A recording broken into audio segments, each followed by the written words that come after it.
Rachel Auerbach, or Rochel Auerbach, was a Jewish Holocaust propagandist, or historian, from Volhynia, Poland, born on the 18th of December 1903. Other sources claim she was born on the 8th of December 1899. Whatever the truth, she spent the war years in the Warsaw Ghetto until March 1943, when she miraculously left the ghetto, as she states, because of her Aryan features. Regardless, her survival tale would contradict the Jewish narrative that the Germans, and especially the National Socialists, were the most vicious civilization. I was taught in school that the German hatred of Jews was rabid and unrestrained, leaving little room for pity or exception. Nevertheless, for years during and after the war, she collected various witness accounts, with a special focus on survivors of the Treblinka camp. Auerbach uncritically recorded and repeated the most bizarre assertions.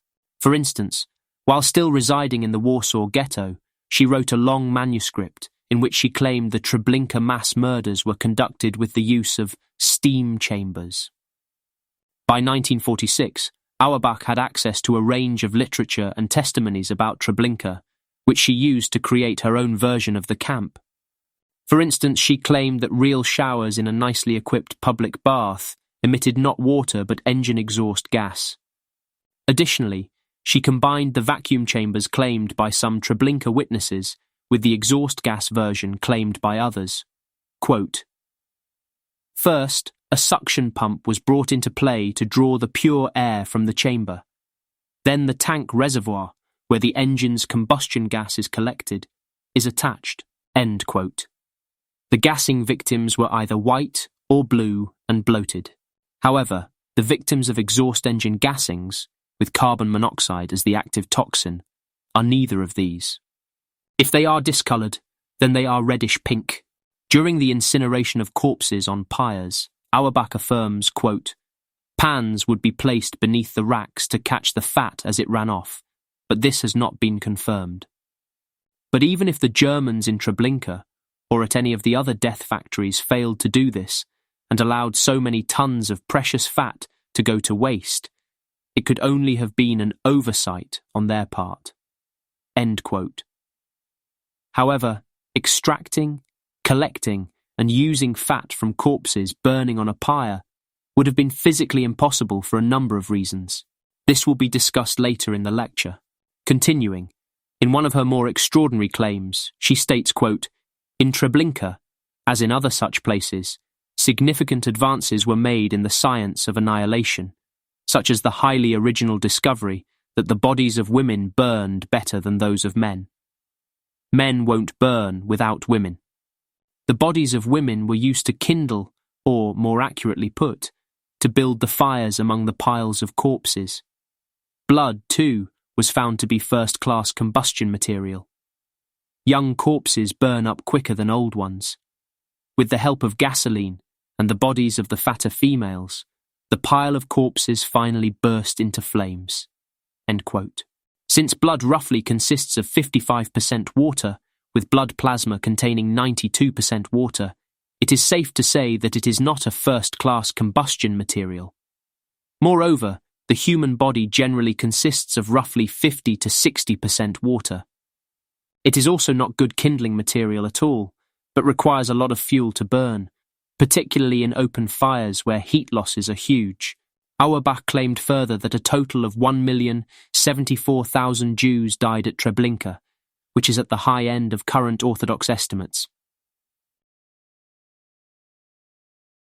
Abraham Krzepicki was a former inmate of the Treblinka II camp. He was deported to Treblinka on the 25th of August 1942, but managed to escape just 18 days later. Shortly afterwards, he wrote 2 different texts about his alleged experience, a shorter one with little information, and a longer, much more detailed one. The originals were presumably written in Yiddish, and atrocity propagandist Rachel Auerbach is said to have translated those originals into Polish, which seems to be all that has survived. Thus, we have to take Auerbach's word for her claim that she produced accurate translations. Nevertheless, his testimony is interesting for several reasons. Firstly, he consistently speaks only of the gas chamber, or the bath hall, in the singular, when the orthodoxy time and again claims 3 gas chambers. Secondly, he describes the facility in great detail, but mentions no engine room with a gas generator, nor any ducts or openings allowing the introduction of gas. He does mention pipes on top of the roof, as if describing water pipes feeding the shower heads in the room's ceiling.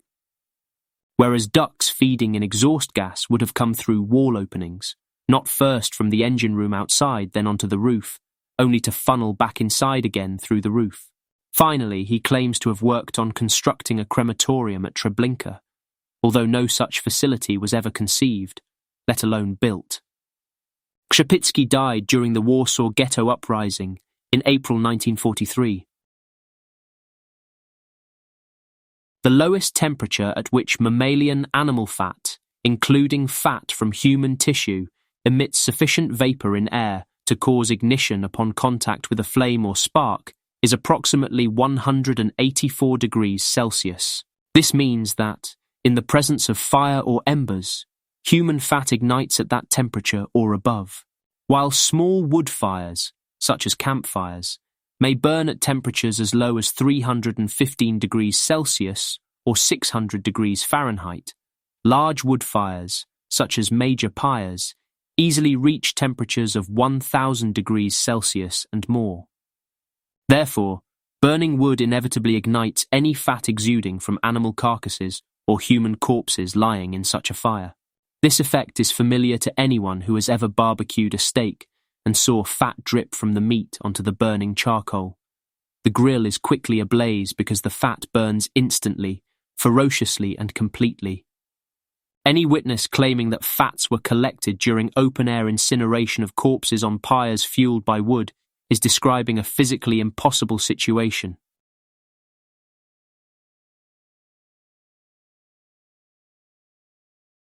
Finally, stories of fabricated sadism, like the ones described by Auerbach, are not new. This libel against the Germans accusing them of collecting fat from human bodies is a lie born from World War I. During this period, the Germans were accused of using the bodies of dead soldiers, both from the Allied and Central Powers, to produce oils and soaps.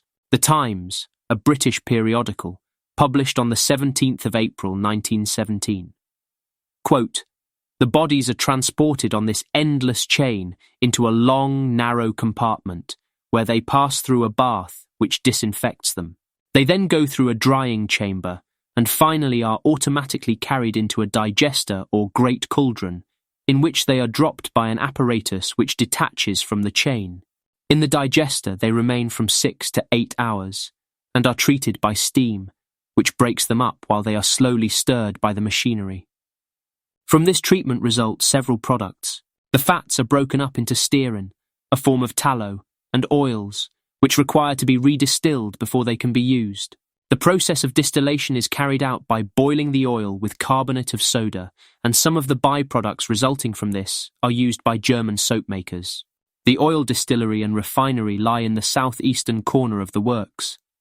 The refined oil is sent out in small casks, like those used for petroleum, and is of a yellowish-brown colour." End quote. Many lies of the past pervade into the present, mutating good sense and logic for the lesser condition of sanctimonious emotionality. We must look at the facts and not allow ourselves to be consumed by our hearts. Such a thing is easily swayed and controlled, twisting ourselves into walking carcasses of misguided hatred. Regardless, this concept is best described in the book The Illusion of Victory, written by historian Thomas Fleming about World War I, quoted by Benton L. Bradbury in his book The Myth of German Villainy. He states, "The purpose of war propaganda, as peddled by both the Anglo and American elite, was to create a widespread public image of Germans as monsters capable of appalling sadism, thereby coating an appeal to murderous collective hatred with a lacquer of sanctimony. The trick is to leave the target audience at once shivering in horror at a spectacle of subhuman depravity, panting with a visceral desire for vengeance, and rapturously self-righteous about the purity of its humane motives. People who succumb to it are easily subsumed into a hive mind of officially sanctioned hatred, and prepared to perpetrate crimes even more hideous than those that they believe typify the enemy.